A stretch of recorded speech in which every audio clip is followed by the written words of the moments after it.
Nagsalita na ang lead vocalist ng parokya ni Edgar na si Chito Miranda, hinggil sa pagkakaaresto ng kanyang asawa na si Neri Miranda. Nitong Miyerkules, November 27, nag-post ang singer ng kanyang pahayag, hinggil sa pinagdaraanan nila ng kanyang pamilya. Praying na ma-sort out na ang lahat ng ito, kawawa naman yung asawa ko, panimulan ni Chito. Giit niya, mabuting tao ang kanyang asawa at wala itong ginawang panloloko o panlalamang sa ibang tao. Sabi pa ni Chito, never nanloko si Neri, at never siya nanlamang sa kapwa. Never siyang kumuha or nang hingi ng pera kahit kanino man. Alam ng lahat yan. Tulong lang siya ng tulong hanggat kaya niya. Minsan kahit di na nakakabuti sa kanya. Kadalasan nga raw ay naaabuso na ang asawa ni Chito, pero hinahayaan na lamang niya ito basta alam niya sa sariling wala siyang ginagawang masama, at ipinapasa Diyos na lamang ang nangyari. Giit pa niya, walang kasalanan ang asawa at isa lang siyang endorser. Ginamit lamang ang kanyang mukha para makalikom ng investors.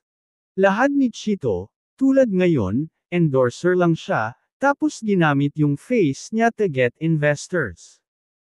Kinasuhan siya ng mga nabiktima.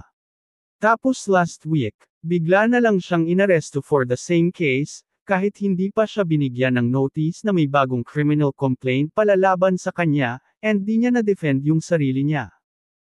Ani Chito, wala silang natanggap na kahit na anong dokumento tungkol sa criminal complaint laban sa kanyang asawa.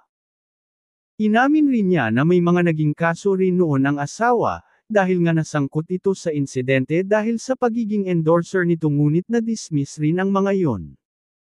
Pinangalanan rin ni Chito ang taong nakatanggap umano ng mga pera na may-ari ng Dermacare, si Chanda Atienza.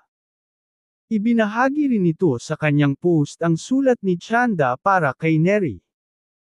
Pahabol ni Chito, wala siyang kinuhang pera sa ibang tao, lahat ng pera nila na kay Chanda, ang may-ari ng Dermacare. Sobrang bait po ni Neri, as in sobra. Ito yung babaeng kinulong ninyo without bail, habang nakalaya pa yung mga tunay na may kasalanan.